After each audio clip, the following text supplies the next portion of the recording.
going to sing for you a song called Murphy Can Never Go Home. And it was written by a very talented Irish singer and songwriter, Mick Curry, who has written some memorable songs indeed. One of them being Lawless, which was performed a lot by Christy Moore, the great singer from County Kildare. And the other, 2000 Years After Jesus, again a striking song I associated with the singing in America of my great friend Donny Carroll. And Murphy Can Never Go Home is written about, I suppose, the later stages in life of people who worked as migrant workers, I suppose you would call them, Irishmen working in London, back at a time when the Irish were very much second-class citizens in England. And well, why am I attracted to this song? I always have to ask myself, why does the song appeal to me? It's because at one brief period in my life, back in 1964, when I was a student at University College Dublin, I had experience for one whole summer of working in construction in London. I got a scholarship from Limerick County Council to go to university. I was very fortunate. It was not really very common at that time for people from rural Ireland to go to university in Dublin. And I got a scholarship and was able to go, but it wasn't enough really to survive for the whole year. And many of us would head off in the summer times to England and get jobs, or maybe even two jobs, and make up enough money to tide us over for the coming year. I ended up going to London for the first time, walking the streets of Shepherd's Bush in London, which was a very Irish area at that time, and seeing various signs for employment up. And the job I ended up with was for the Lovell Construction Company. It's a very reputable construction company, still exists to this day. And I picked it over the companies that most Irish immigrants were in England were working for, McAlpines and Wimpy's, and the most notorious of them all for hard work, Murphy's, run by a Kerry man in London. And I ended up with a job, leaving at 7 a.m. every morning and being carried out to Hillingdon in London, to Hillingdon Hospital, which was under reconstruction at the time. And it was hard work, pick and shovel, and there were no jackhammers involved, even though there was a lot of breaking of concrete. It was mostly sledgehammers because you couldn't disturb the patients in the adjacent wards. And I spent 4 months working there, and as you would say, it made a man out of me. It was very hard work, but I got used to it. And the pay was very good, about £20 a week at that time, which was big money for Irish people in England. I knew when I was saying goodbye to the people after the summer that I'd probably never see them again. And when you're that young, you don't reflect that much about the future, typically. But I knew at some level that the story was not going to be good for some of them. They drank a lot, too much. They were always in debt, getting advance wages, and some of them lived in very, very substandard housing, DOS houses as they were called, 6 to a room. And it didn't seem there was anything in the near future going to change that. Well, spinning the talk forward, I remember one of my trips back from America, I went with the late Frank Hart to see a play called The Kings of the Kilburn High Road. And it was about those kinds of people later on in their life.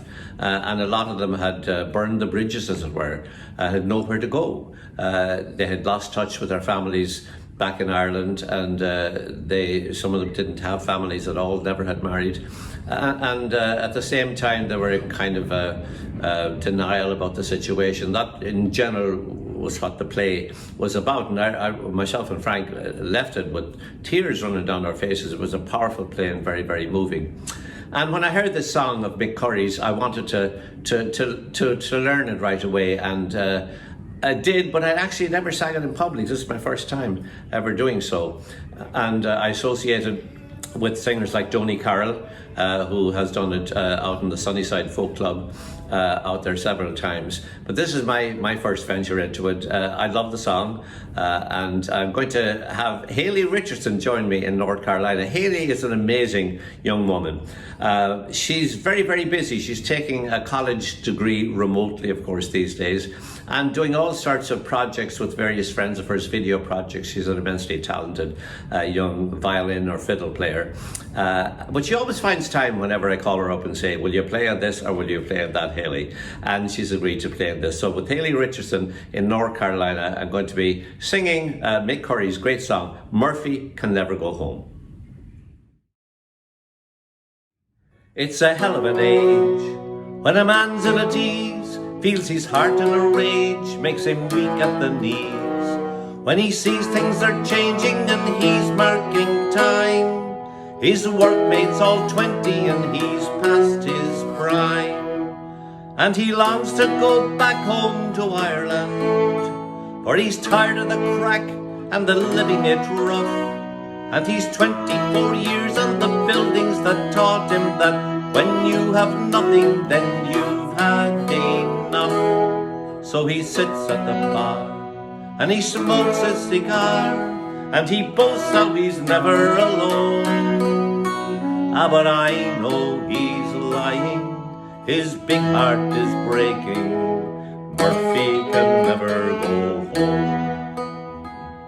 And he reads in the papers of the economic miracles wrought by the Yanks and the sons of Japan, building the blocks of the 21st century. What use have they for a labouring man? Once hard men were heroes and now they are fools, and all the old values uprooted and gone. When he woke up he found that they'd changed all the rules, but there's nothing to do but keep labouring on. So he sits at the bar and he smokes his cigar, and he boasts how he's never alone. But I know he's lying, his big heart is breaking. Murphy can never go home.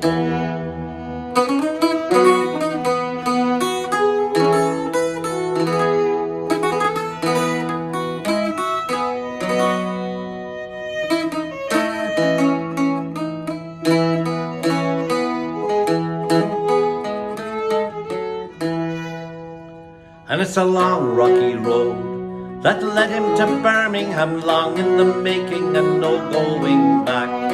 With writing no letters to friends or relations, no family at all for to help him keep track. Now he sits at the bar in no hurry at all, for there's nobody waiting but old Father Time. And when the last rays of sunshine go down on the Brum, a song from his childhood then comes to his mind. So he sits at the bar and he smokes his cigar, and he boasts how he's never alone. But I know he's lying, his big heart is breaking.